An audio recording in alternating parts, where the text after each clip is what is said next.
এখন আমরা আরো একটি নতুন সমস্যা নিয়ে আলোচনা করার চেষ্টা করব, যেটা আমাদের পাঠ্যবইয়ের 154 নম্বর পেজে দেওয়া আছে, সমস্যা 3। এর আগে আমরা 153 নম্বর পেজের সমস্যা 1 এবং সমস্যা 2 নিয়ে আলোচনা করেছি। তো আমাদের এই সমস্যাটা দূরত্ব উচ্চতা রিলেটেড, দূরত্ব এবং উচ্চতা রিলেটেড সমস্যাগুলোর সমাধান আমরা সাধারণত সমকোণী ত্রিভুজের সাহায্যে সমাধান করে থাকি। তো এই সমস্যাটি আমরা সমকোণী ত্রিভুজের সাহায্যে সমাধান করে থাকবো। এখানে বলা আছে একটি খুঁটি এমন ভাবে ভেঙে গেল যে তার অবিচ্ছিন্ন ভাঙা অংশ খুঁটির গোড়া থেকে 10 মিটার দূরে মাটি স্পর্শ করে। মাটিতে খুঁটির স্পর্শবিন্দুর অবনতি কোণ 30 ডিগ্রি হলে সম্পূর্ণ খুঁটিটির দৈর্ঘ্য নির্ণয় করো। তোমরা যারা গ্রামে থাকো অথবা গ্রাম অঞ্চলে দেখে থাকবে, বিশেষ করে কলা ক্ষেত বলে আমাদের আঞ্চলিক ভাষায়, বা কলা বাগান বলতে পারো, যেখানে অনেক কলা গাছ থাকে।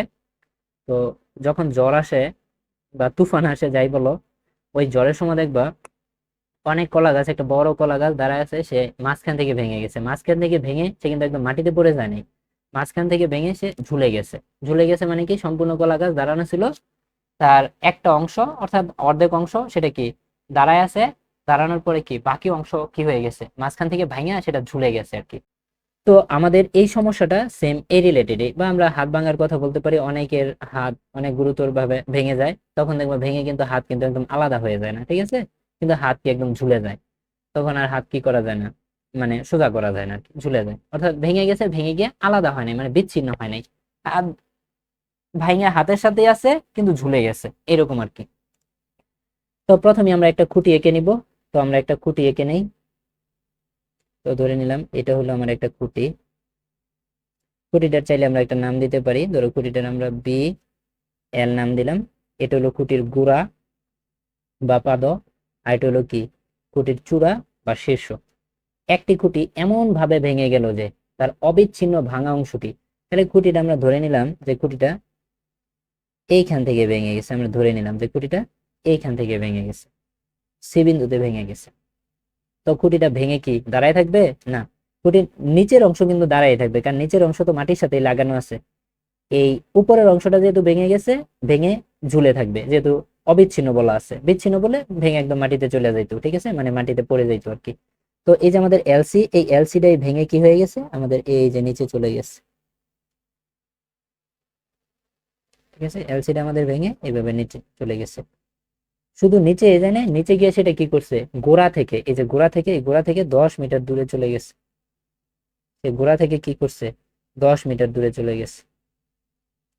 তাহলে দেখো আমাদের সম্পূর্ণ খুঁটিটা কি, সম্পূর্ণ খুঁটিটা হলো আমাদের বিএল, সম্পূর্ণ খুঁটিটা। আর এই বিএল এর কি হয়েছে, তোমার এই সি বিন্দু থেকে ভাঙছে, সি বিন্দু থেকে ভাঙছে কি এলসি। এই এলসি ভাঙা কি হয়েছে, সেটা এসি হয়েছে। তার মানে দেখো আলটিমেটলি এলসি কিন্তু আমাদের এসি, কারণ এলসি ভাঙেই তো এসে এখানে পড়ছে, এসি হয়েছে নাকি? হ্যাঁ। এই সম্পূর্ণ খুঁটিটা আমাদের বলছে কি, সম্পূর্ণ খুঁটির দৈর্ঘ্য কত এটা বের করে দেবেন। তাহলে সম্পূর্ণ খুঁটির দৈর্ঘ্যটাকে আমরা এস ধরে নেই, এটাকে আমরা এস ধরে নিই, সম্পূর্ণ খুঁটির দৈর্ঘ্যটাকে আমরা এস ধরে নিই। তো এখন আমরা একটু প্রশ্নটা আরেকবার পড়ি, তাহলে আমাদের বুঝতে একটু সহজ হবে। একটি খুঁটি এমন ভাবে ভেঙে গেল যে তার অবিচ্ছিন্ন ভাঙা অংশ খুঁটিটির গোড়া থেকে 10 মিটার দূরে মাটি স্পর্শ করে। এখন তোমরা বলতে পারো, স্যার খুঁটির গোড়া তো এটা, তো ভাইঙা এদিকে যে আসলো বুঝলেন কেমনে? ভাইঙা তো এটা ওইদিকেও পড়তে পারতো, ঠিক না? কোনো অসুবিধা নেই, তুমি এদিকেও দিতে পারো, কোনো সমস্যা নেই, এদিকে দিলে অঙ্ক হবে, যে কোনো দিকে ভেঙে পড়তে পারে আর কি। আমার মনে হয়েছে বাতাস ওই দিক থেকে আসছে, ভাইঙা এখানে পড়ছে, যে কোনো আমি এখানে দিলাম আর কি। আচ্ছা, মাটিতে খুঁটির স্পর্শ বিন্দুর অবনতি কোণ বলা আছে 30 ডিগ্রি। অবনতি কোণ, দেখো আমরা উন্নতি কোণ বলতেই বুঝি যে ভূমির সমান্তরালের উপরের দিকের কোন কোণ, আর অবনতি কোণ বলতে বুঝি ভূমির সমান্তরাল রেখার নিচের দিকের কোন কোণ। আসলে বিষয়টা এরকম না। উন্নতি কোণ বলতে বোঝায় যে ভূমি বা ভূমির সমান্তরাল রেখার সাথে যদি উপরে কোণ উৎপন্ন করে সেটা উন্নতি কোণ হবে, আর যদি ভূমির সমান্তরাল রেখার আর সাথে নিচে কোণ উৎপন্ন করে সেটা কি হবে, অবনতি কোণ হবে। যেখানে অবনতি কোণ বলা আছে, তাহলে এটা হলো ভূমি। তো এটাকে আমরা ভূমির সমান্তরাল রেখা হিসেবে ধরে নিই, এটা ভূমির সমান্তরাল রেখা। তো এই যে ভূমির সমান্তরাল রেখা, সেটা কি করছে, ভূমির সমান্তরাল রেখা কি করছে, এইখানে যে কোণ উৎপন্ন করছে এটা হলো কি 30 ডিগ্রি, এটা অবনতি কোণ। কারণ বলেছে কি, মাটিতে খুঁটিটির স্পর্শ বিন্দুর অবনতি কোণ। এখন তোমরা বলতে পারো এটা নিলেন না কেন, এটা তো উন্নতি কোণ। এই যে খুঁটির যে ভাঙা অংশ এসি, এই এ বিন্দুর সাপেক্ষে সি বিন্দুর উন্নতি কোণ হবে এইটা, ঠিক আছে।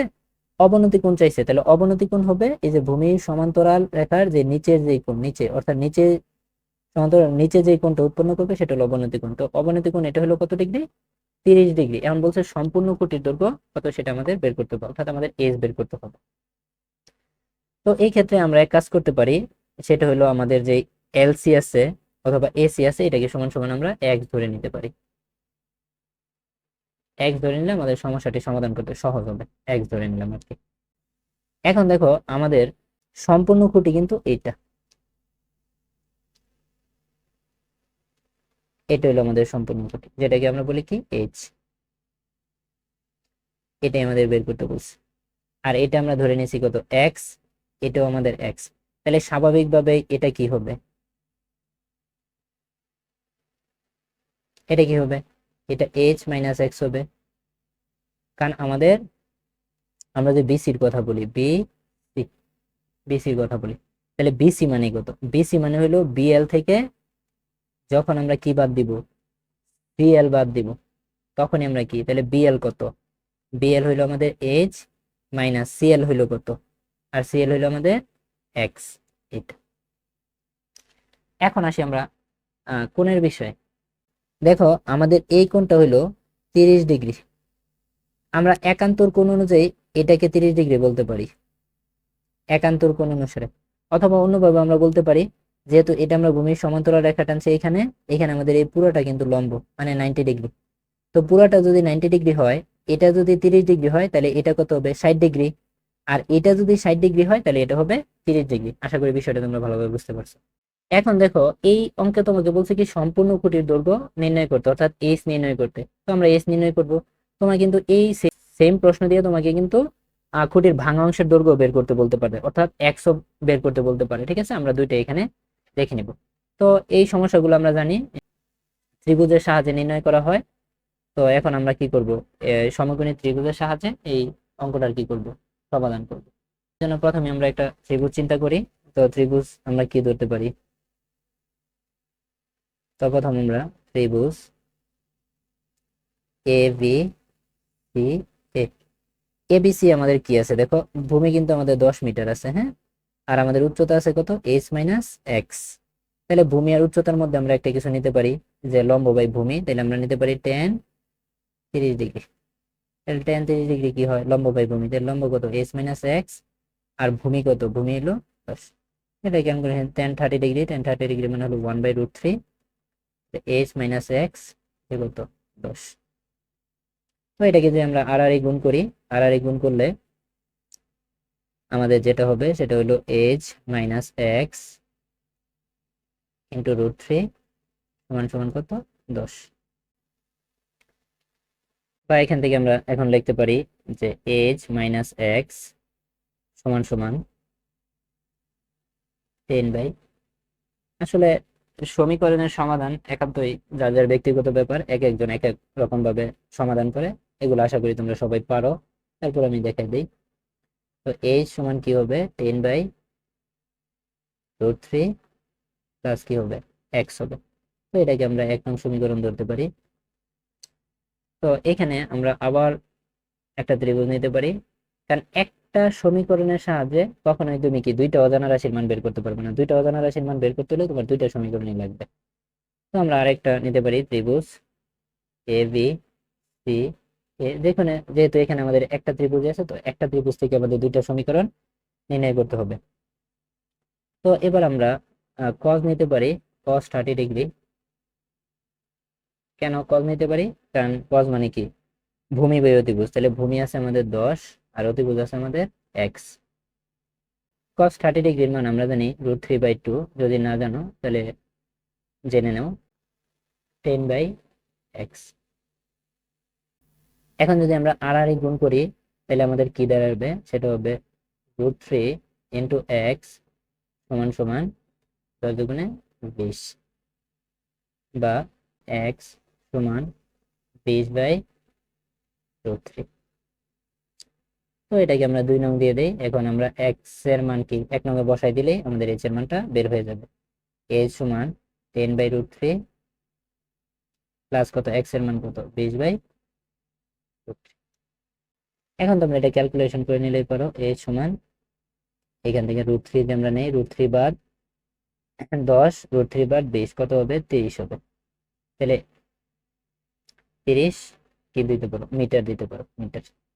তো এটা ইচ্ছা করলে এতটুকু উত্তর রাখতে পারো, অথবা ক্যালকুলেটরের সাহায্যে কি এটার মান নির্ণয় করে নিতে পারো। 30/√3 দিলে যেটা হবে সেটাই কি আমাদের এইচ এর মানটা বের হয়ে যাবে। তো এখান থেকে আমরা এক্স এর মানটাও বের করলাম, এইচ এর মানটাও আমরা কি করলাম, বের করলাম। এই খুঁটি রিলেটেড যে অঙ্কগুলো আছে এগুলা সাধারণত এই দুই টাইপের উত্তরই আমাদের কাছ থেকে ওনারা চায়। সেটা হলো সম্পূর্ণ খুঁটির দৈর্ঘ্য কত, অথবা কি খুঁটির ভাঙা অংশের দৈর্ঘ্য কত। আরেকটা জিনিস চাই, সেটা হলো যে খুঁটিটা ভাঙা গোড়া থেকে কত দূরে গিয়ে পড়বে। যেমন এখানে খুঁটিটা ভাঙা গোড়া থেকে 10 মিটার দূরে গিয়ে পড়ছে, এটাও জানতে চাই, যেহেতু এটা এখানে দেওয়া আছে এই জন্য এটা বের করার কিছু নাই। এটা এই টাইপের মোটামুটি 3 টাইপের প্রশ্নই আমাদের কাছে চাই। তুমি যে বিষয়টা ভালো করে বুঝো, তাহলে যে কোনো প্রশ্নের কি করতে পারবে, তুমি ইজিলি সমাধান করতে পারবে।